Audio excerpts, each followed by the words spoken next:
All right, district breakdown time. It is 8-6A, and I'm here with Professor Diggs.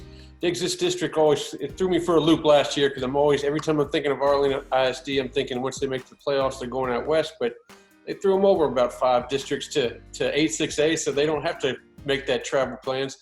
Which of these Arlington teams should I be nervous about, or should other teams be nervous about? And then how do you think this is going to play out?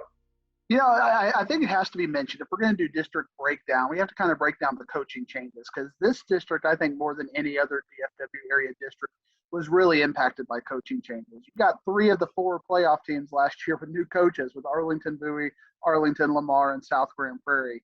And those are 3 teams I expect to compete for playoff spots. But when you have coaching changes like a few years ago with Cedar Hill, when you have that consistency, you just never know what you're going to get. All 3 coaches were replaced by very capable coaches, people who have been ready, been groomed, or even head coaches in this district.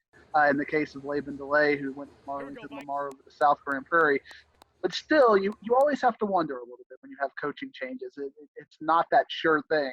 But when you look at the sure thing in this district, it is the team that was at the top last year and has the coaching consistency, Arlington Martin. I think it kind of starts and ends the conversation. I saw a morning news article earlier in the year where Javian Tobian, the 4-star cornerback, is competing for the running back position. And I've always seen that with Arlington Martin. They use their players both ways. If they got a stud, they'll play them both ways. They'll find a way to get them offensively, get the ball in the hand. Sid Ford is expected to be the quarterback, compete for the quarterback position. He was a wide receiver last year. Obviously, replacing Mundell is going to be very hard, but I think that they're going to have the athletes do it. And obviously, on the defensive side of the ball, they got some studs. Ernest Cooper, the huge defensive end, and Travell Johnson, the speedy linebacker. This is Arlington Martin's district. And I think from previously, we've always seen scores in this district where the top 3 or 4 playoff teams would always play with each other within about a score or 2. I think Arlington Martin is probably 2 or 3 scores better than everybody else, even the playoff teams in this district. So I don't know if they're going to get pushed as hard as they've been pushed in the past. But Arlington Martin is going to be my preseason pick. But below that, it gets really interesting because I think almost everybody else in this district is taking a step down. I mean, it seems like how many times have we talked about Arlington studs over the last 4 or 5 years? They just seem to have D1 after D1. Chris Sims, you just name people in Arlington and you're going to name D1 players. They don't have that this year. This is the first time that, they're just really kind of having to rebuild. Riley Zaliski, the quarterback, is really did a good job in 7-on-7.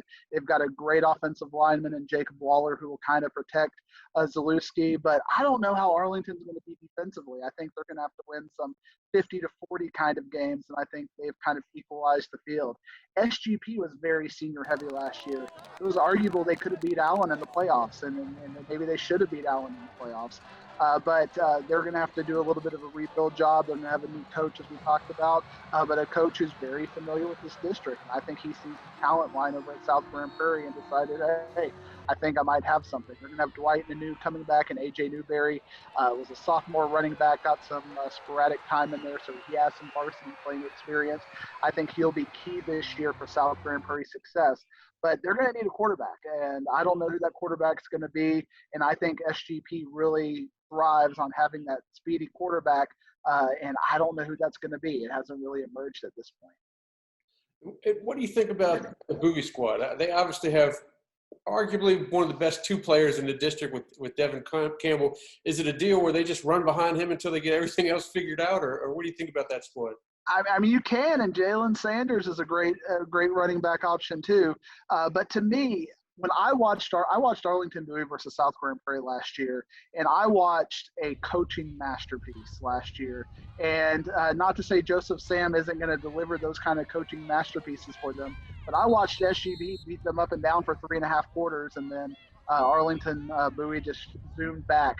They have been very well coached for so long, and I don't know how that transition is going to play out. I think Bowie might be the team on the odd team out. I think Lamar and Arlington might get those 3rd and 4th playoff spots, with South Grand Prairie getting the 2nd. And that hurts me to say this. Arlington Bowie almost always found a way to make me wrong, always found a way to make it in the playoffs.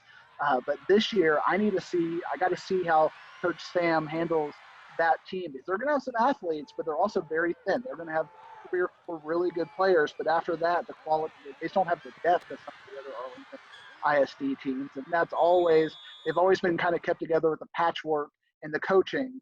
I got to see Coach Sam and how he manages that. But he understands Arlington Bowie football, so I think he could do it.